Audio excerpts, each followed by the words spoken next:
few more in the hall that will be wandering in. But hopefully everybody out there in our virtual universe has got their whatever they need to sustain themselves get through the new lunchtime hour. I'm Mike Twitty. I'm your Pinellas County Property Appraiser. Your producer today is John Van Heest back here in the corner, and we're this is the first time we've shaken down actually some multicam stuff that's all wireless for this presentation. So, and this is the third in the series, educational series with the public and professionals. So this is the real estate professional series, really geared, not only for realtors, but also for people in the title industry, attorneys. There's a lot of things that they all deal with, you all deal with on a daily basis that crosses many disciplines within the real estate sector, all through that transactional environment. So anybody that ends up missing this one and you want to pass it along, please let them know. We'll continue to do these periodically, and we hope you'll get some good takeaways out of this today, and we'll clarify some things that can be a little mystical or seem to be sometimes. So we'll try to demystify some of those, and also show you some new tools, and maybe even give you a little new website demo at the end to show you what's on the come. So this is the time of, well, let's start with, so this is our property tax timeline. As you all know, we don't actually tax, we actually set values and we administer exemptions. So homestead, disability, all those types of exemptions. And we, the biggie is obviously homestead and dealing with the Save Our Homes cap and those cap resets. And that's a big issue that we'll get into later and talk about the ramifications of that and why that can be tricky and touchy sometimes. But keep in mind when you're looking at our data, whenever you see our values, they're always as of January 1. So that's our effective date evaluation. So, you can be, before we released our values for trim, you could be on our website, see 2020 numbers, which were January 1 of 2020, and you might have been, in the middle of the year, been in, May or June, looking at those numbers. Well, they're already basically a year and a half old. So just keep that in mind. We're always using the data from the year before as our driver for our market values and set that effective date. And that's really designed to, we're always behind it. Everything's retrospective in that regard. And that really benefits the taxpayer in a rising market because the values are always driving behind. So January 1 is a big date. March 1, as you know, is a big date for people filing for homestead. We do also accept late files, but they have to fill out extenuating circumstances form. And we are usually fairly lenient with that, unless you get people, and we'll talk about this a little bit later too, dabbling with two homesteads or trying to pull a fast one on a new buyer. So that's when we dig in on those extenuating circumstances. April 1 is when our business owners need to file their tangible personal property returns. June 1 is when we give our first initial estimates to the taxing authorities, just for budgeting purposes. July 1 is when we actually have to certify those values and deliver them to the Department of Revenue. In August, the taxing authorities verify that roll, and that's when they start to draft the proposed millage rates.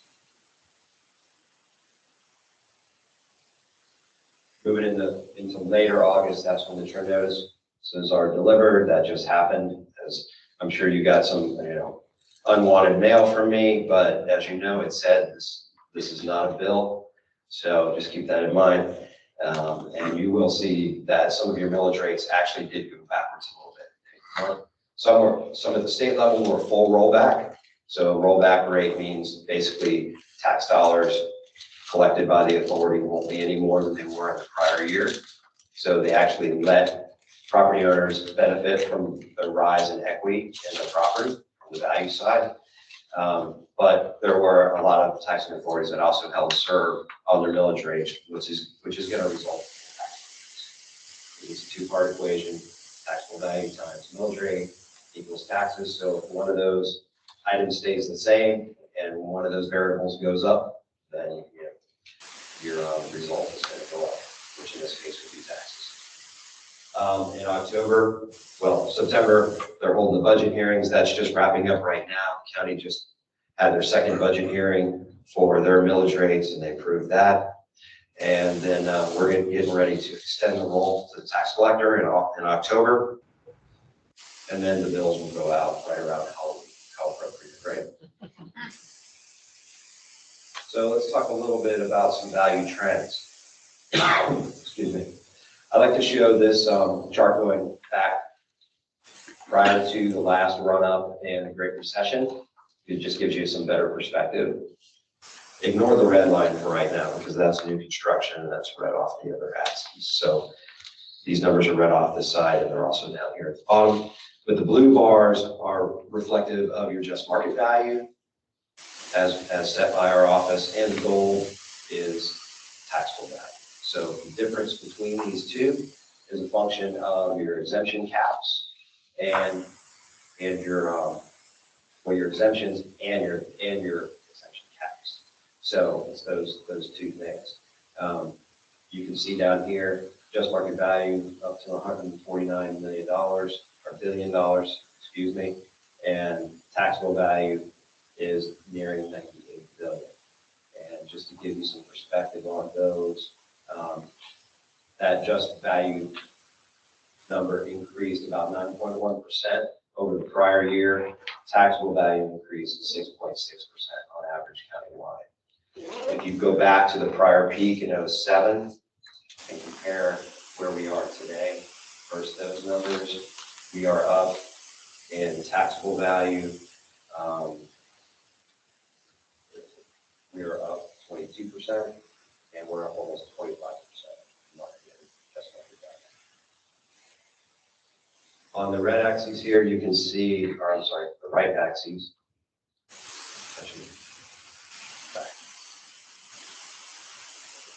On the right axis here, you can see that new construction for the last 3 years has hovered just below $1 billion of new construction and dipped a little bit, about 15% this year. So that taxable value of new construction, what made that up for this past year? Well, that was about, roughly half of it was in residential, as you might expect. And that would include, additions as well. In Pinellas County, a lot of construction on additions. And then on the multifamily side, rental apartments are about 28% of that pie, and all the rest of your commercial food groups basically fall in this 22 to 23%. That's your self-storage. You've seen a lot of that. A couple of hotels, your credit card retail, that includes the majority of the activity. So on the residential market side, I know you all, many of those of you in this room and online today are in the sales arena, and you track a lot of these stats. These stats here are not the pro stats. These are our numbers from in our office. So you can see, and you'll see that there's similarities in them. But we're looking at an entire year as opposed to the month over month, the year over year at a month comparison.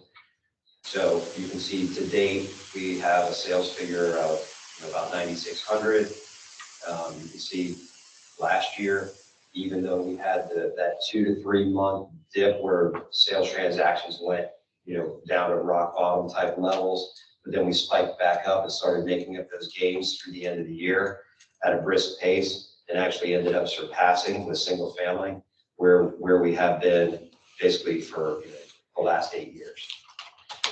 This year we're on track again for strong sales figures. You can see we're already at 9,600 and we're only 8 months in. So median sale price, 330. You're going to see on the next slide that's going to have the realtor stats. You're going to see a higher number. And again, that's because of that month over month comparing, the July or August month, 2020 to 2021. That will be the difference. This is reflective of all sales. And then you can see that median increase to date this year is stronger than it was for last year so far. So it'll be interesting to see what it does in the back half of the year. We are seeing a lot that looks like numbers are starting to settle, and they're not skyrocketing like they have been in that first half of the year. So as you can see, we were at like 330 for the year-to-date median. That month over month, or I should say year over year, comparing the same month, it's about 362,000 with the realtor data. Still an extremely low supply, 1.1 months of supply in the pipeline. Incredibly low, and it's even lower for townhomes. And that number was higher, and I think that shift is going on because that's a more affordable price point. So you've seen a lot of people move. They got priced out of single family, and they're actually moving over to condos. Yes. One quick question. The numbers that you showed before should be more accurate than the real situation. That you also collect information about properties for sale by owner, that Correct. not necessarily. So your numbers should be higher in terms of units, but different in terms of single family average, because that might be higher to be sold by professional. Could that be correct? Well, yes, and when we show that median sale price, that's that whole 9,600 sales that I showed, 9,600 transactions. Yeah. Whereas this 362, this is based on August data. Well, it's the August report, which I think is July data, actually. So that would have just been based on sales that occurred in the month of July. So not year to date. Correct. Okay. Correct. But this is a good number to look at to see how it's trending. So if you keep seeing Just that number going up, when you look at that whole 9,600, as that grows, that number is going to continue to swell. Would you go back for a moment? I just have a question on that. So that 9660 of 2021, Right. it's up to what? It's up to the end of July, correct? Correct. Okay, so that number should be higher than what we have at MLS level, correct? Yeah. And this is only Pinellas. Correct. Okay. Correct. Typically the sales that go through MLS, it's roughly 80%, 80 to 85%. I haven't checked that recently, Okay. but that would be interesting to see if that number is still holding, but that's historically about where it's been. Okay, thank you. So here's a big reason why we have the supply pressures. You can see pre-pandemic supply levels were much higher, and now we're down here. So they've been more than cut in half. And then when you put sales against that, this is a 5-year trend here. You can see the sales have really been pretty consistent. Obviously, different times a year, they peak and valley, but it really hasn't. Our number of sales have been really consistent. Obviously, transaction volume in dollars is much higher because prices have gone up, but a lot of that is driven by the fact of tight supply. So this is an interesting one to look at. And then if you go back even further, let's look at 10 years. So this is only going back to 2011. So that's even several years. We were even higher than that. The pro stats wouldn't let me pull anything greater than the 10 years. I wanted to take it all the way back to like 06, 07. So you could see when they spiked, because I remember walking in the office one day and checking it right around January 1, and I think it was the beginning of 07. And I watched the numbers, the listings in 06 go from, I think they're around 7,000 listings or something, and it went to like over 14 or 15,000 just in the matter of days. It seemed like, crossing from December into January. And I was like, the world's over. And then you just saw everybody trying to unload their property. So that's a number I try to watch. I really look at that active, because as you see that supply rise. Part of the reason they did that is because there was no ceiling on investors. Their taxes went up 100%. Now they have a 10% cap, but that still might be too high. the way these prices are going, we can see that same thing, investors bail again. Mhm. Um, Well, but a lot of that too was driven by the fact that if you could fog and mirror, you could get a mortgage on like 15, on 15 is exaggeration, but 5, 6 houses. True. And so there was a lot of speculative buyers just trying to play the flip game, in condos and single family all around, all over the country, but it was real rampant in certain areas of Florida. We had certainly our share. They started the cascade for conservative people down the road, the ones that got hurt. I mean, I have investors who own property for 20 years, weren't having, their prices went up because of taxes dramatically. So 10% cap helps, but I'm still wondering if it's too high. Right. But, yes, and granted, there were plenty of years when you don't hit the 10% cap too. The market can be, lately it's been a little more troubling, but over a longer haul, things aren't moving at 10% year over year, particularly on the commercial side. So homesteads, it's interesting to look at this, and I think some of this plays into your comment. We're seeing more and more people, even the ones that have owned residential property here longer, are starting to really realize the value of a Florida homestead. And they're going ahead and removing whatever their residency-based exemption is in their former state and declaring homestead here, getting all their indicia in place so that they can make that happen. So just in the last few years, this percentage has moved from about 60-40 to 65-35. So that is in the process of shifting. I think we're going to continue to see that.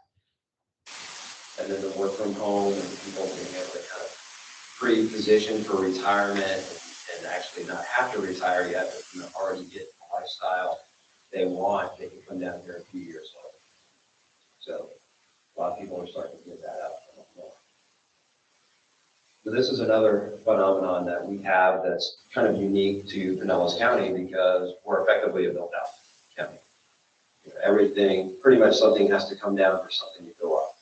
If you see some vacant land, there was, in 99% of the cases, there was something on it beforehand. Now, it may have been vastly underutilized, and there still is a lot of underutilized land throughout Pinellas County that you're going to see redevelopment happen on. And that's really where our new construction in the future that's going to add to taxable value is going to come from, is smart redevelopment.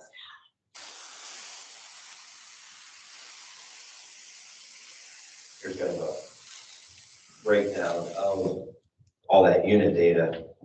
I know this gets a little lot of spaghetti here, but you can see how it breaks down. A lot of the single family was actually built post-war, and then it had a couple of spikes in the 70s, 80s, and then it's pretty much tailed off. And we're really delivering so few new homes, and that's why the renovations and the flips are so important in our county, because that is our new housing inventory for the people that come into Pinellas County.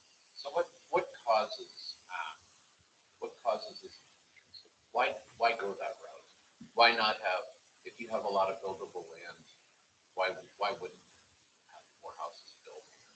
Why do we just rebuild the houses? Is it just urban renewal reasons? Or, I mean, we drive around, we're new to Florida, Okay. so that's why I'm asking. I'm kind of ignorant when it comes to this, because we just bought in October here. So who decided not to do new construction more so and just, continue to renew and flip and all that stuff? Well, it's more a function of, does an improvement still contribute over and above the value of the land? If the improvement is depreciated down, these aren't under one ownership. So you've got, subdivisions with older housing stock, but it's all different owners. So good luck trying to get them all together to sell to the developer to knock them all down and build. You actually have a better chance probably winning over a bunch of condominium owners to maybe take one of those down. And that day is coming. We've seen that around the state in other areas. Haven't seen much of it in Pinellas, but as that housing stock gets older, and if they haven't kept up with their reserves, unfortunately, the unfortunate event down in Surfside. So we'll be watching that, and you're going to see some pressure there coming up. I think this legislative cycle in 2022, you're going to see them revisit that again and try and put some more teeth into making those condo association boards get closer to holding real reserves, which is going to drive up the costs for those homeowners and may have an adverse impact on some values, depending on the community. If they're well funded, then those are gonna hold their values. But the ones that are very underfunded, and all of a sudden they've got big requirements, they have to step up and special assessment to place in reserves, that could have a big impact on a lot of people. So that'll be interesting to watch what they do in this next session. I have a question related to Sure. that. I didn't want to let you get too far. The condo association board being pressured to have a larger reserve, is that just to maintain the building, do you think? Or to get the association and the landowners together to kind of drive them out? So some new person comes in and redevelops that building, to get the owners together enough with them, their consensus, so he can buy the building and redevelop the building. Well, I mean, those condominiums are made up of a whole bunch of different owners.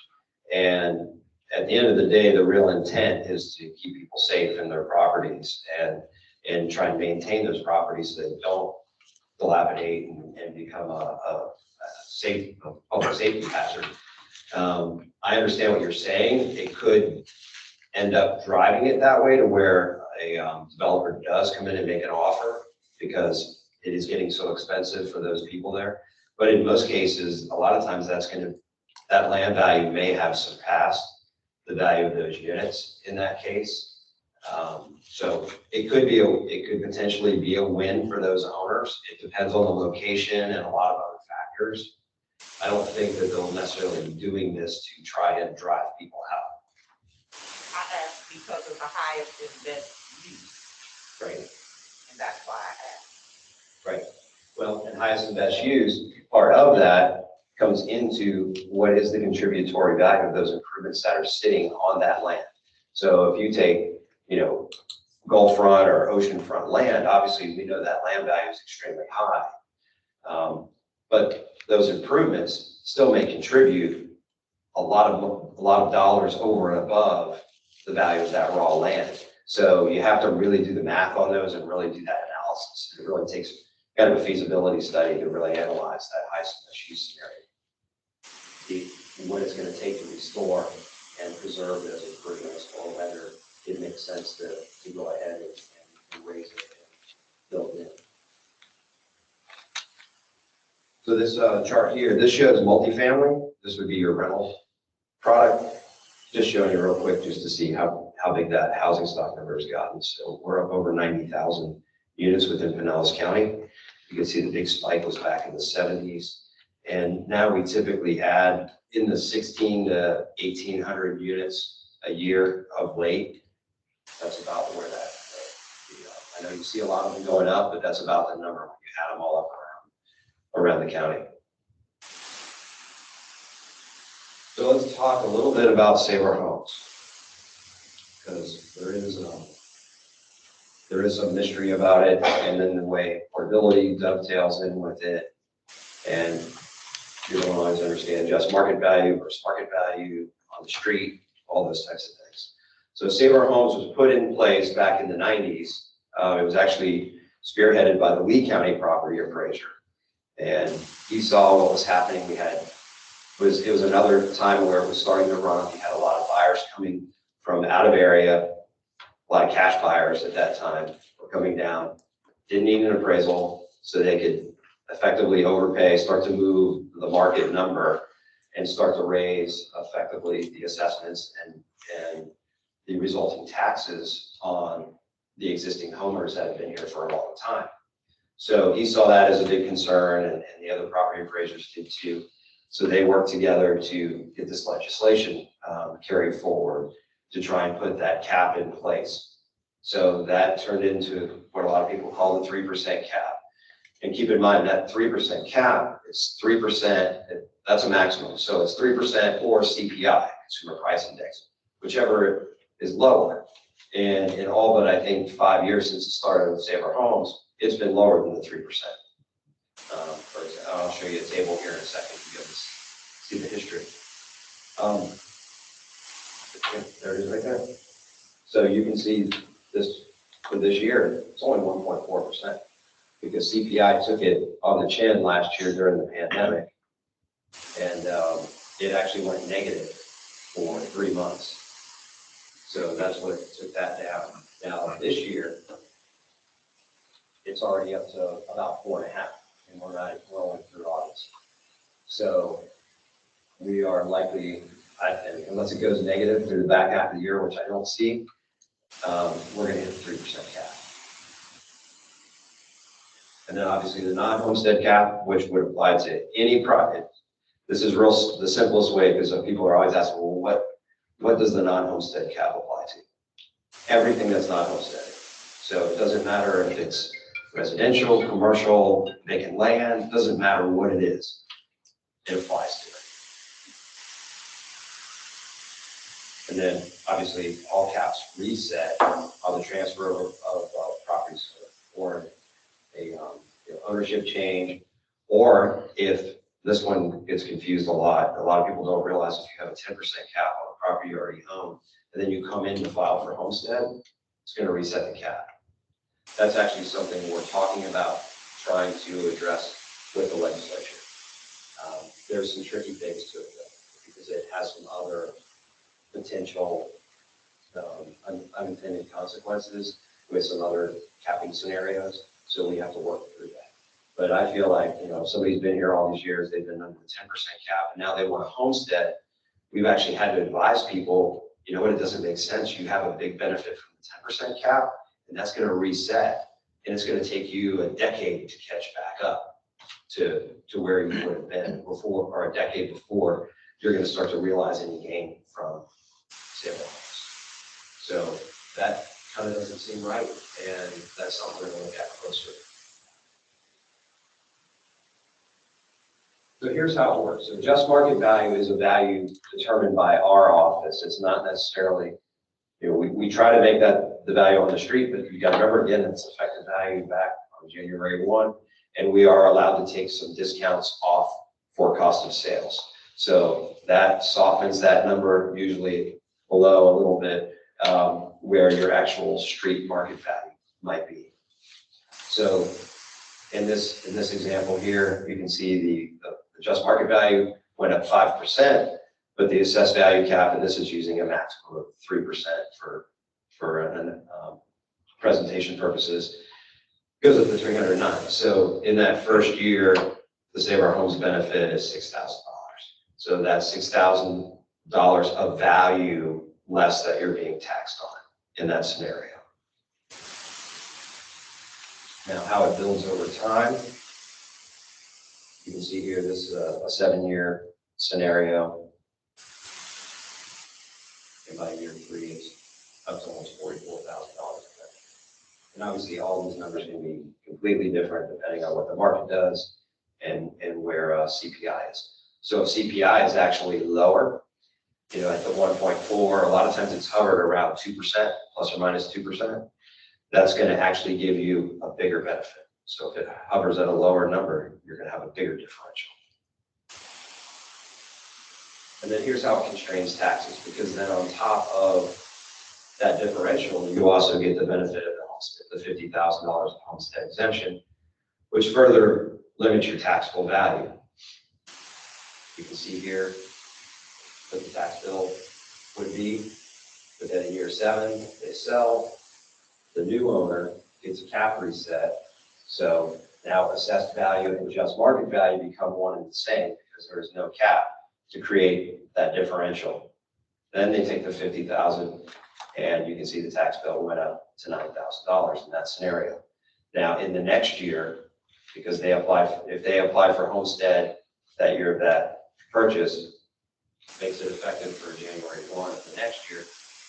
And then after they've applied and established it, in the year after that, that's where the Save Our Homes benefit will start to kick in. They won't be able to move more than a maximum of 3%. So I'm sure you guys get this question all the time. Why do I pay more than my neighbor? They have a similar house. You know, we just moved down here from Wisconsin, but they're paying a third of what we're paying, or a quarter of what. Well, that's a function of when they bought and how long they've had homestead in place. So here's just a quick example of one bought in 1993, under $700, and one just bought back in 2018, almost $4,400.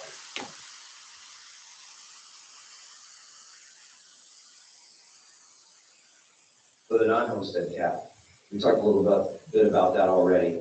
It was actually scheduled to sunset because it didn't come in until 2008. It was voted in at the same time as portability, but it had a 10-year horizon for sunset. So back in 2018, the legislature re-lobbied for the passage of that to keep it, preserve it into perpetuity, because it was literally going to go away. And there are a lot of people lobbying for it to go away.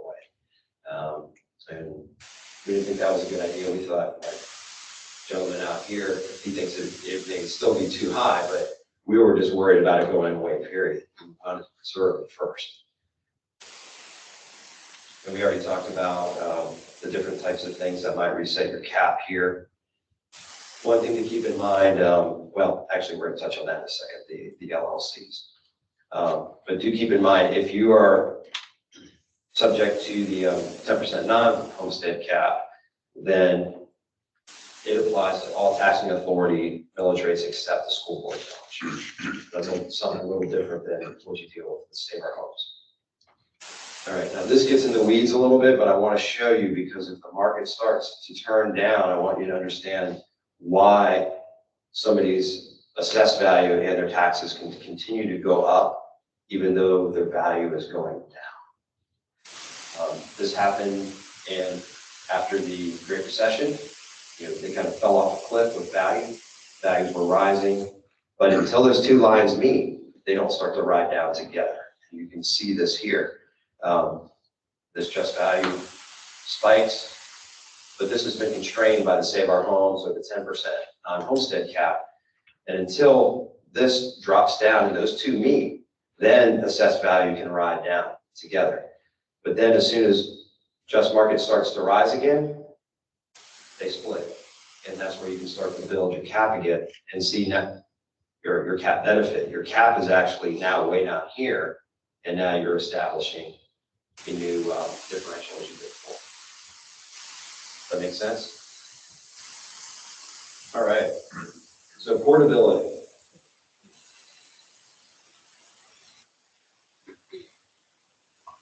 So we've kind of painted the picture already with portability, but it's that difference between just market value and assessed value. And that is the piece you can carry forward to your next homesteaded property within the qualifying window. And that qualifying window is now 3 tax years. It was 2 tax years, and that hopefully you all voted for that back in November and widened that window and saved a lot of homeowners here in Florida some heartache that were losing it literally by a matter of days sometimes.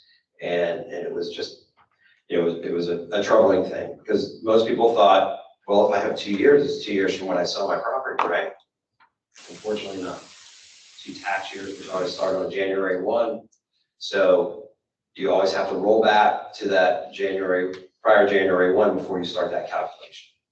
So you can literally, you get penalized as you sell later in the year. You sell at the beginning of the year, that's the only time we're going to get the full 2 years. So at the end of the year, you could be down to literally a year and a day. And those were the people that were really getting penalized. They didn't realize the math. They might have been building something new. There's no way you're going to get a home done, in that time frame in most cases.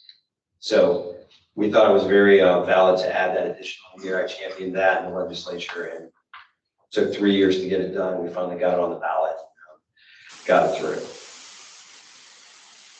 So once you determine portability, and it's that different, we talked about what it is, that difference between just market and assessed value. And when you're doing that calculation, don't do it against the sale price. So if you just sold a property, it's not against that, it's against our just market value when you're doing that math. So if you're moving from one property to the next, it's a lateral or an upsize in value from just market to just market, you get to take that whole differential over. If it's downsized, then we prorate it down. So if you went from something we had valued at 500,000, we're down to 250. Say you had $100,000 of portability, that would get prorated down by half. So it would just prorate down, and the max you can carry on any property is 500,000. And the good news is you don't really have to do the math yourself. You can do it in the Tax Estimator online. So it'll handle that, and it will also do it for out-of-county courts. So if you had somebody moving in, now we don't have the data for those outside counties. So when you get down to that step 4 in the Tax Estimator, you just have to go to the other property appraiser site and get the just market and the assessed value and plug those in for the home that they're going to be moving their Save Our Homes benefit from. This just kind of shows you the graphic on how it was and how it is today. So you've got that 3 years, but just remember, and part of the logic here was to get it back to what the voters thought they were getting when they voted back in 2008. They thought they were getting 2 years. So by adding the 3rd year, that restores. So even in a worst case scenario, if you sell on the last day of the year, you still have 2 years.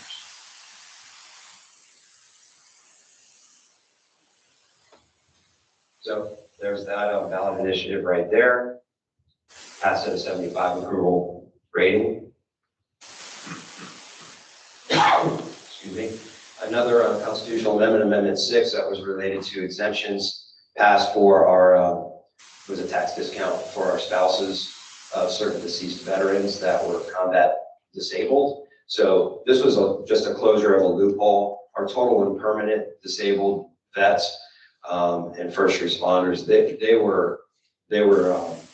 their surviving spouses could receive that benefit, but our combat veterans that weren't 100% were not getting, their surviving spouses could not continue to get that benefit. So this just kind of closed that loophole for them. But this one is really interesting and really applies to what you all do. So if you are working with a total and permanent disabled veteran that is selling a homestead, moving to a new homestead, they can now, because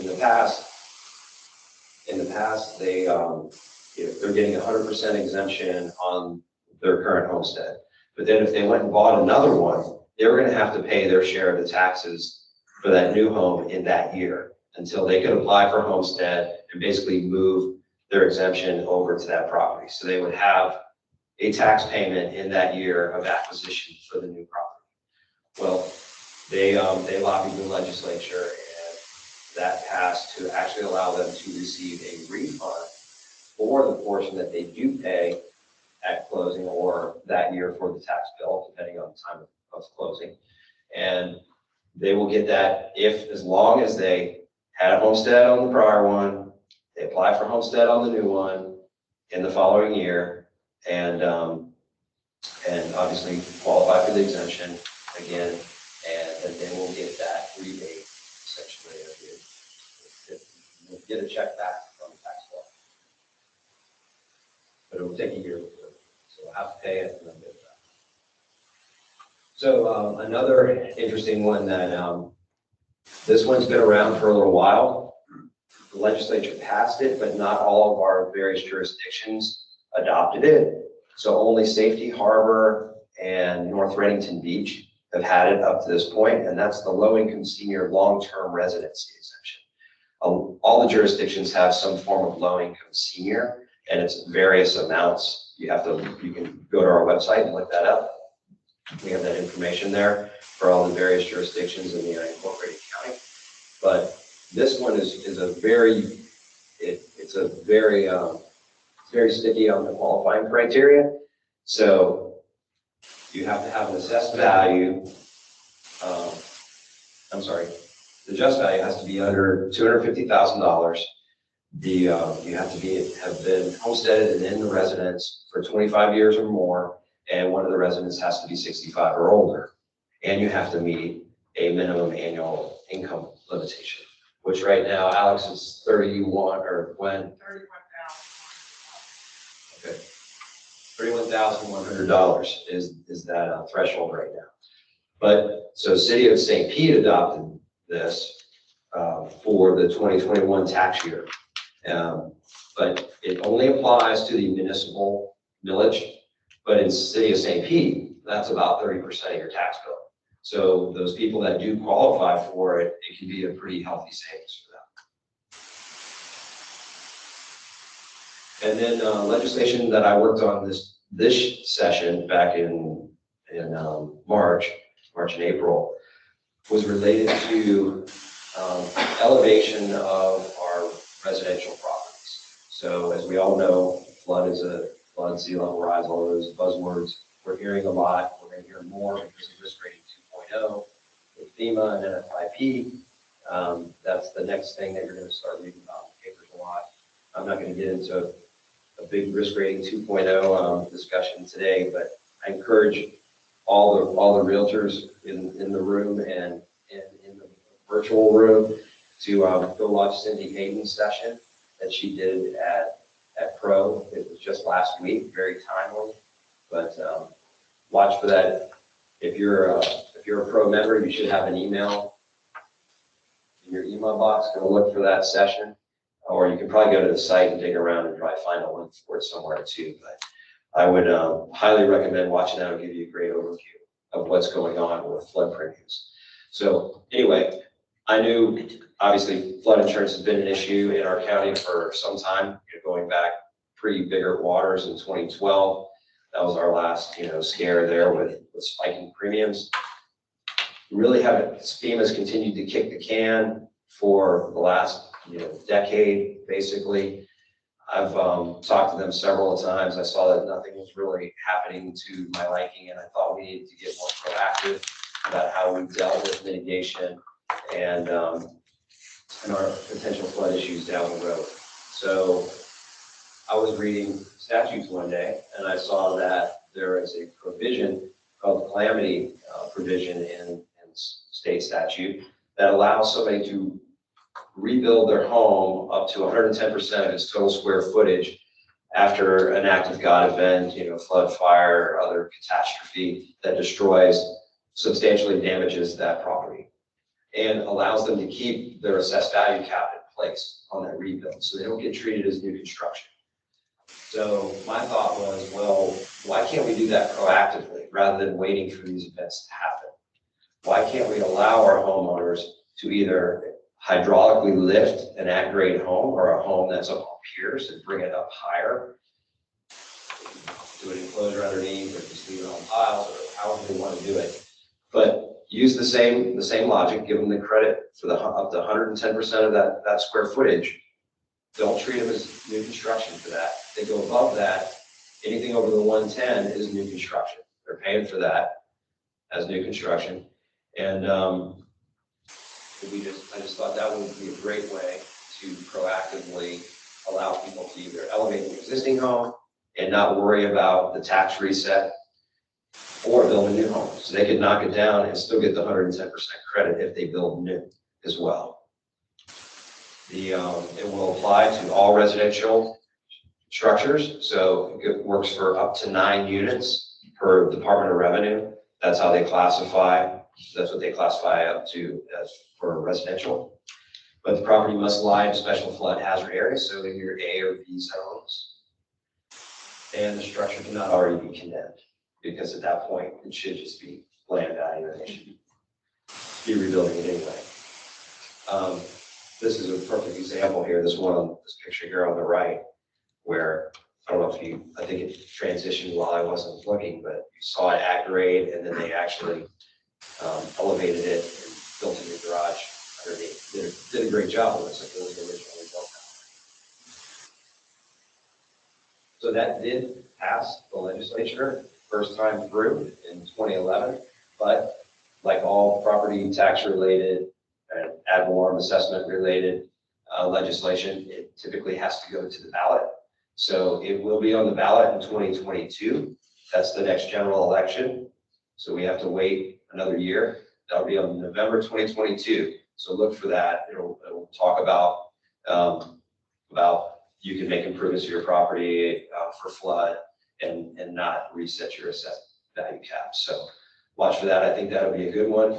I'm hoping the risk rating 2.0 stuff doesn't undermine it too much. So we'll have to see how that shakes out.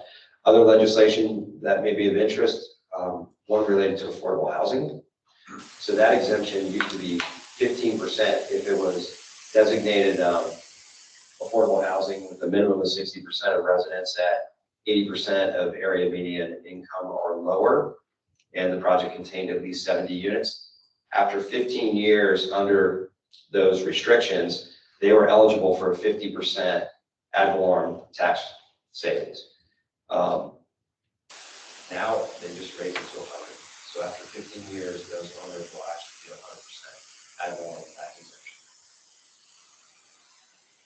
And then keep an eye on our website. If you've ever been on it in years past and seen a lot of asterisks on or ownership name and address, things like that, those were protected address holders. So we used to have some of the information, but we would star out address and owner. Well, the legislature has changed it again in 2019 and basically made it where we had to take everything off. So any of those protected property owners basically disappeared from our website. Obviously, we're still keeping it internal, but you guys couldn't see it. Well, those entitled and throughout the real estate transactional world, we're having some heartburn with that and that process, because you basically had to get a notarized release from the property owner to get our information off the site. So legislation passed in 2021, and we're getting ready to modify the way we redact those records. So you're going to see those properties come back on, but the owner name will be redacted, and any deed references, any of the deed links from our site that would take you to those PDFs that would have that particular property owner's name on them, those will be gone. But you'll have all the other physical information for the property. You'll have the parcel ID, the GIS maps will work. So they'll basically be hiding more in plain sight than they were before, because before even the maps were dead. So you knew just by clicking, oh, somebody that's protected lives there, just because the map wasn't open, you didn't have parcel maps in some cases. So just want to let you know that's coming. That will be changing in October.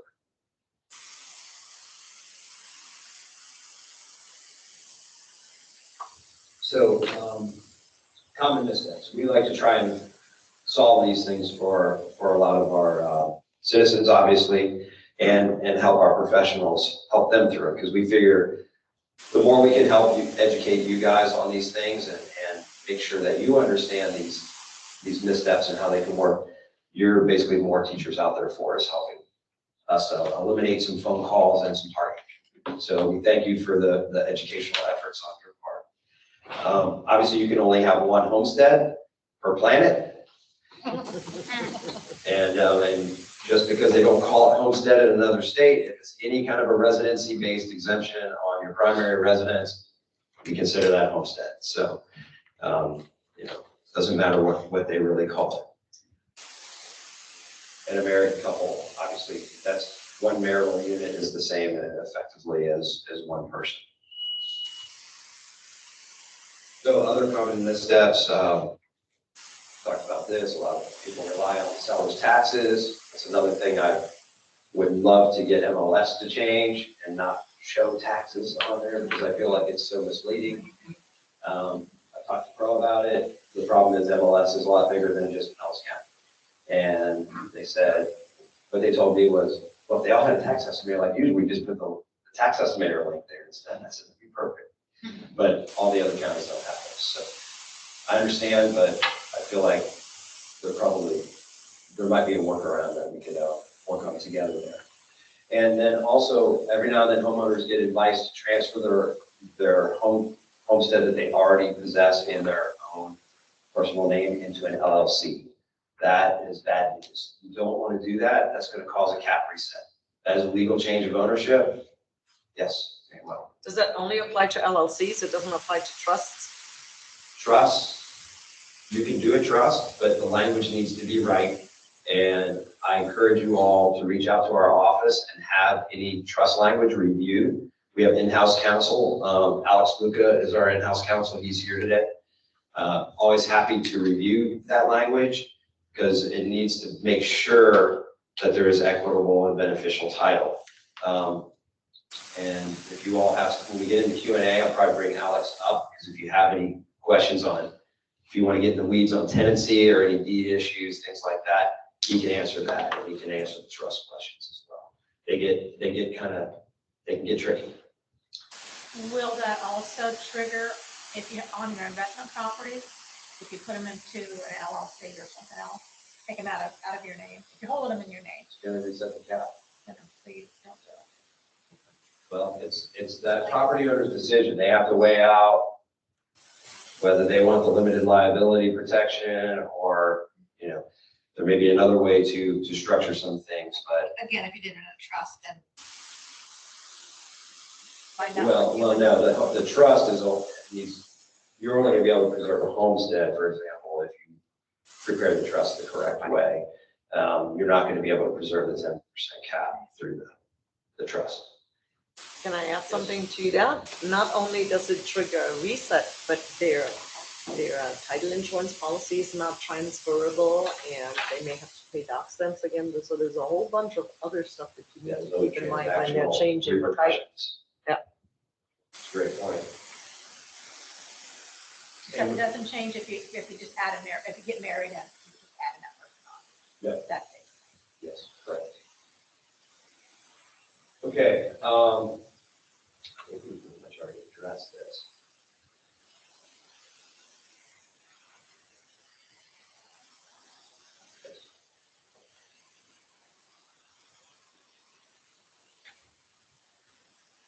Okay, this one gets a little tricky.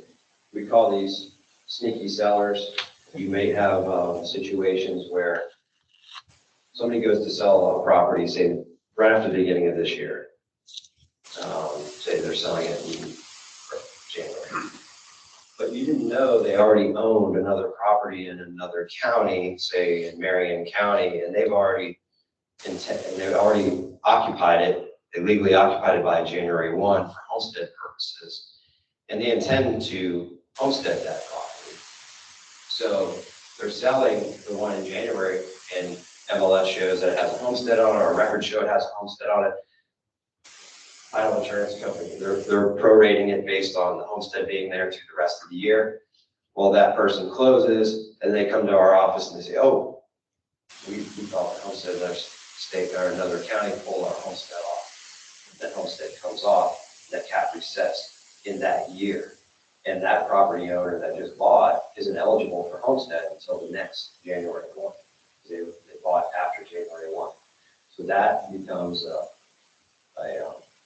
an issue. And if they do it before March 1, we really can't do anything about it. What would be the purpose for a seller to do that? If there's So- a homestead on the other. They want For homestead that on the entire other one. year. Oh, if they already They purchased the already- replacement Correct. property So before? the Okay, buyers- okay, Yes. yeah, Buyer that will makes pay higher sense. taxes Yeah. that year that he's thinking getting their homestead, he's losing actually. Right, When October comes, he's Right. gonna get a $10,000 tax bill Right. that's removed before March. correct, correct. I've never had that happen in 27 years. That would be, It happens. yeah. Mhm. And where it gets a little tricky is, you know, we have that March 1 line in the sand on filing for homestead. Well, if we have somebody come in and we can smell that this is going on and it's after March 1, we'll deny it. But if it's an out-of-county property appraiser that already approved homestead in the other county, then we can't block it because they can't have two homesteads. So we have to end up pulling it. But if it's before the March 1, I'm sorry, if it's after the March 1 in our county, we can deny it. So we can usually tell what's going on because you can just tell by the line of questioning and, where. What do you suggest we? The biggest thing is knowing the seller's intent. So you want to know the seller's intent. Do you already own another property that you're going to move into, or are you planning to homestead for this upcoming year? Because if you know that, then you know they're going to strip that homestead. And you can already prepare your buyer for that, or it can become, become an item of negotiation. Any sale basically prior to March. Yeah, so when you get anywhere around, close to that back and front half of the year, just be careful and ask those questions. Make sure you really understand that seller's intent. If they're leaving the state, you don't have to worry about it. But if they're just moving to another county somewhere, but they may already own, a condo there or whatever, and they just plan to move their homestead. And in some cases, they may tell you that's not their intent, but then somebody tells them, oh, you should go ahead and do it, and they do it after the fact, after the sale's already closed, and ends up stripping that off. I think a lot of them would do it without even realizing that's really the thing. They might not get needs that much. They probably don't care about the buyer. Or even know. Right. I wouldn't know. So I think we're up against the wall here, so I want to get into any other Q&A. I know you guys have probably, many of you ran the tax estimator, hopefully, and use it pretty regular, and we built that to kind of take a lot of the liability off your plate too, so you can just put it on us, say, use this tool, you'll get the same answer every time. It's been great for our staff because they give the same answer as the tool rather than, sometimes they were doing it on the back of the napkin and I don't know that it was the same answer as what somebody else that was doing the math was doing. So I encourage you to use it. A real cool thing you can do with it, if you have somebody that's kind of shopping different jurisdictions, you can actually go in here and just put in a value and flip this right here to whatever jurisdiction. So if you wanted to compare St. Pete to Largo or St. Pete to unincorporated county or something like that, you can run it both ways and see what the tax difference would be for those two locations at that dollar amount. So I have a quick question. Yes. I bought in October of 2020. We didn't know anything about this homestead stuff because we're from Washington State. And now we're obviously way past the deadline and all that stuff. So did my property reset? And now I'm going to be applying for a new homestead come January 1st because I missed my window. How does that work? Yes, you'll be applying for January 1 of 2022. You can apply now. You can take all your stuff. In fact, you can do it today. But it's past the window, so. Well, no, but it will kick in for next year. But it'll be based on the new rates versus what it was when we bought the place. Because we would have because they were in homestead when we bought the house from them and they didn't transfer it. You said you bought it last October of 2020. Yep. Yeah. Shoot. Yeah, that's what I was thinking. I know. It might have been slightly worse than that, right? But Well, it's even worse than that, because if we were talking even a week ago, you could have done extenuating circumstances. Oh my God. Because we missed the deadline. you guys see the tears streaming down my Yep. face right now, right? I would say go file today. You're here. Yeah, I would Yeah. get it started, at least get the application going, even if you can't fill all the holes, if you don't know your wife's social security number, that type of stuff, you can. But it's call still that too in late. For 2021. Because if I would have filed before this, I would have been able to piggyback off the homestead that was currently off there. No, Now, no. so it wouldn't have mattered that much. You're still gonna get a cap reset, it's just gonna be the difference of what just market value would be 2021 versus 2022. So You're 3% 60 versus no, the 10%. 16% that you showed. We don't even know what it's Way gonna be off yet, there. it's gonna be whatever we end up valuing the property Okay. for January 1. So it's not as big a disaster as I'm thinking. No. Because I really was just like, they were really coming down my cheeks. Yeah. It was sad. Actually, I was glad I wasn't gonna get your realtor call. Right. Well, because we had assumed that it was a 6-month rule, and then Josh said, no, what are you guys thinking? I'm like, not that rule, so, because we still live in Washington part-time. Okay, Here part-time too. gotcha. Oh, well. But yeah, feel free to call us anytime. Our on-hold time is very low. It's not like calling some other places around the county where you might get stuck on hold for a while. We averaged all through last year on hold average of 9 seconds. Wow. So you'll get to talk to a real human pretty quickly. And you know, we cover a lot of things. We have to do mapping. We have an IT department. We've got appraisers of all, you know, types, because we do commercial, we do residential. It's about 450,000 parcels of real estate we have to appraise each and every year. So it's a big job. It's a lot of stuff. So we can't get all of them perfect, but you know, we try. We're gonna have outliers. If you run into those, if you have questions about them, just call us. You know, we're always open door, and we encourage people to come in. When you start to see values go live to the website, usually it's in mid-July, we start to bring the values out before the trim notices come out. They start to get published. So if you see something that looks out of line or you want to talk about it, just call our office, say you want to talk to your area appraiser, and we're happy to talk to you about it.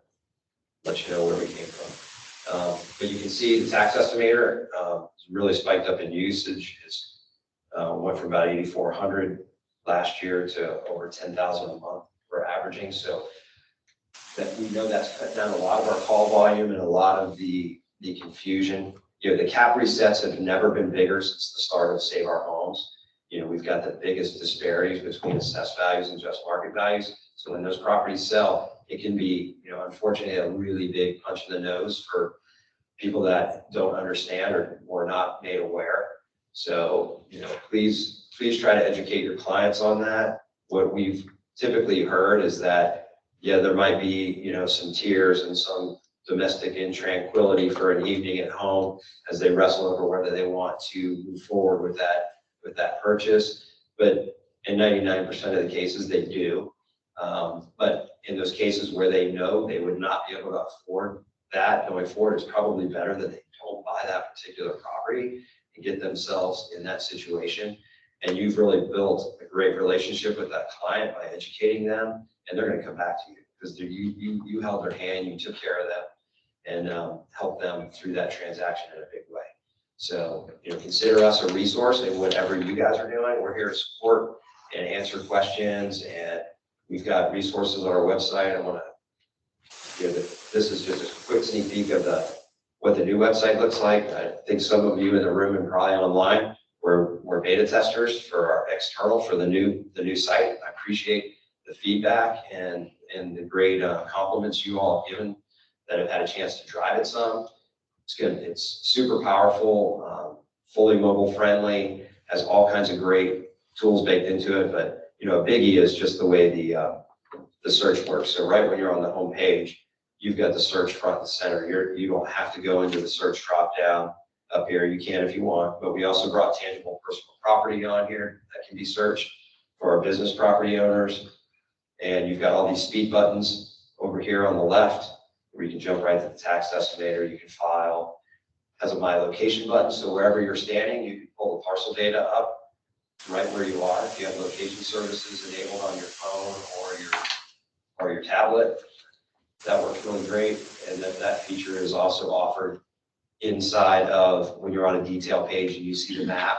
That map is alive, and you can do my location right there. Turn on the little blue dot and it'll follow you. And so if you're driving a street in a neighborhood, it can literally be following you, and you can tap on the parcels and get information. So a lot of cool stuff baked into the site, and the GIS mapping and tools there are going to continue to elevate. This will be 1.0 of the new website, and then we'll be building new features in, particularly on the mapping and data side. Some resources on our site. These are great handouts for your buyers and sellers that just kind of give a one-page snapshot of when you're buying or when you're selling. It addresses portability, addresses those cap resets, those types of things in a pretty concise manner. And then obviously they can come back to the website to get more. You can access that right off our homepage. And when is that due to launch? The new website is probably within about a 60-day window. We're trying to get it designed for production to be able to take 15 to 20,000 hits a day. So we have to build, has to be designed to be pretty robust. Are you collecting people to test the data? We're already past that. Okay. We've already gone through all the data. We did internal, we did external, a lot of tons of realtors and title attorneys and construction. We had a lot of different industries involved in that data. So yeah, we had to finally shut it down. We could only do it for so long. Another great service, just want to make you aware, this is actually a service by the clerk, but it's a deed fraud alert service. Another great thing, it's free. You hear about the ones on the radio that you can pay for. That will alert you after your property's already been stolen from you, basically. But this one, again, the damage may have been done, but as soon as something comes through as a recording, you will get an email alert with a link to the recorded document if your name was on it. Now, if your name's John Smith, you might get a lot of emails, but this will be just for stuff filed in Pinellas County records. But great little tool, free service.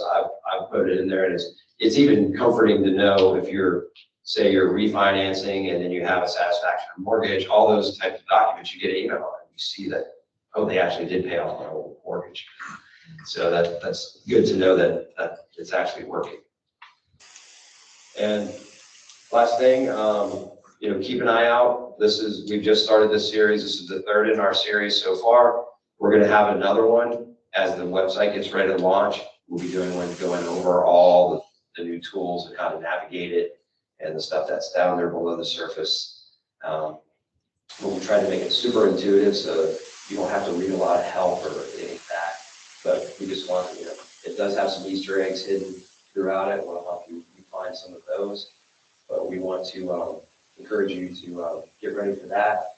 And we'll do this real estate professional one series again. We'll do these periodically. The next one we have coming up in October, we're going to do the second version of the First Time Florida Homeowners series. That was our first launch. We did that one 2 months ago, John. And we had great turnout for that. A lot of new homeowners a lot of out-of-state buyers came in for that. But it's really, even though we call it First Time Florida, it's really anybody that wants to know more about some of the things we talked about today. Save our homes, portability, cap resets, all those missteps, those types of things, just so they're prepared.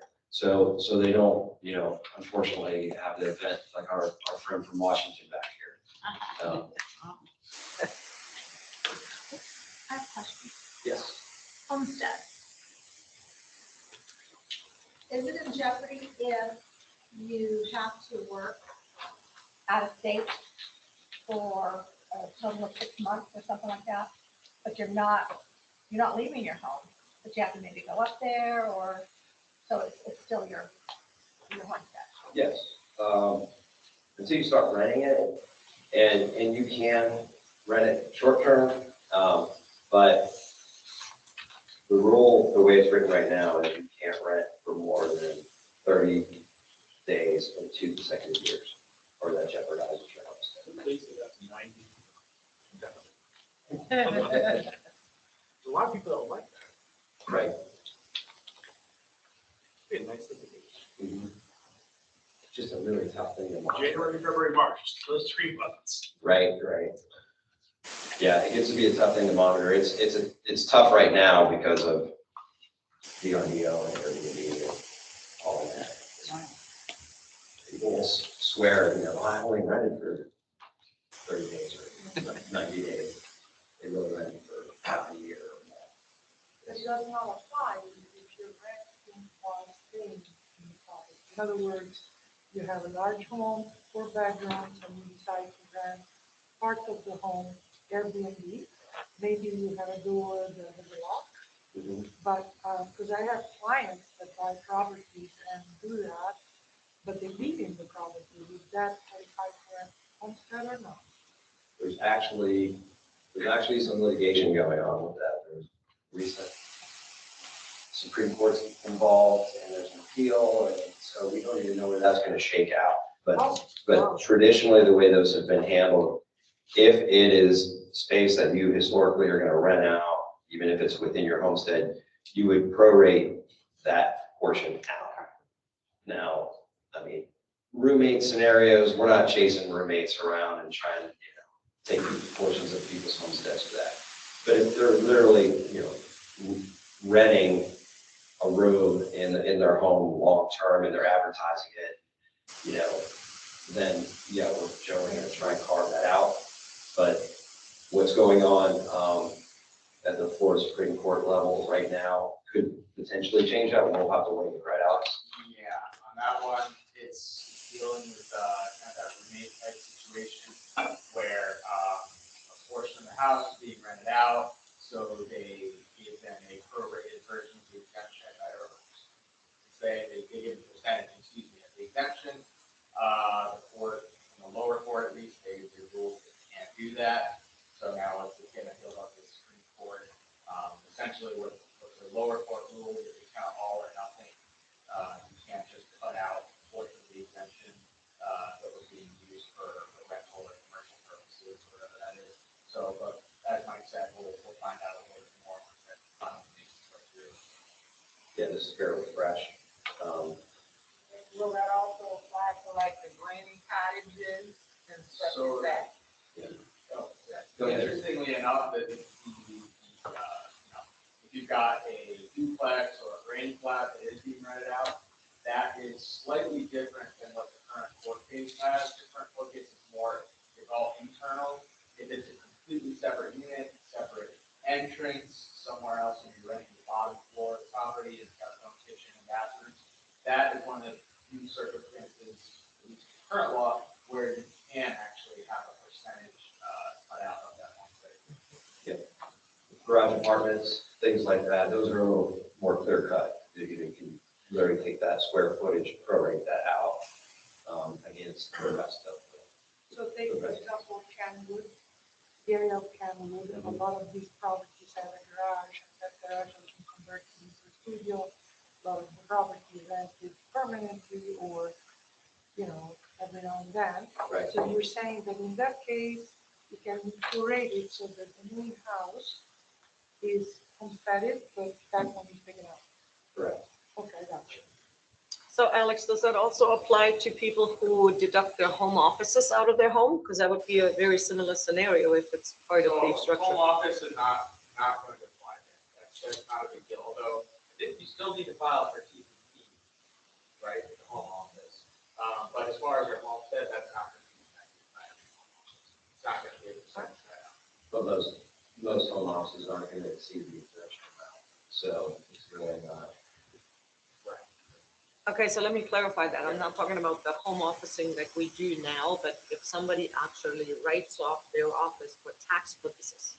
Well, that's going to be income tax versus property tax, so it's really not. But we used to have to take out that portion of the size. So let's say somebody has a 10% write-off on their office, and they would have to take that 10% out of homestead. Doesn't that sound very similar as to somebody renting out a room in their house as Airbnb? Not really. And the reason behind that is you're using a portion of your house for commercial purposes, which is fine, but excuse me, it's just going to fall under that exemption. When you have to write it off for federal income taxes, it's treated completely differently than if you're using it to run your own business. And if you go and get like business tax receipt from your municipality or whatever you do for that, it's still not going to affect your homestead exemption. The primary use is residential. And with that court case, as we were saying, that was a situation where there was a room or a portion of the house that was being rented out. And actually at the lower court, they said that the exemption should apply to the entire property. That portion is being used. So if we're looking at the way you're saying, where 10% of the property is being used for commercial purposes, by the logic of that case that's going on, the homestead should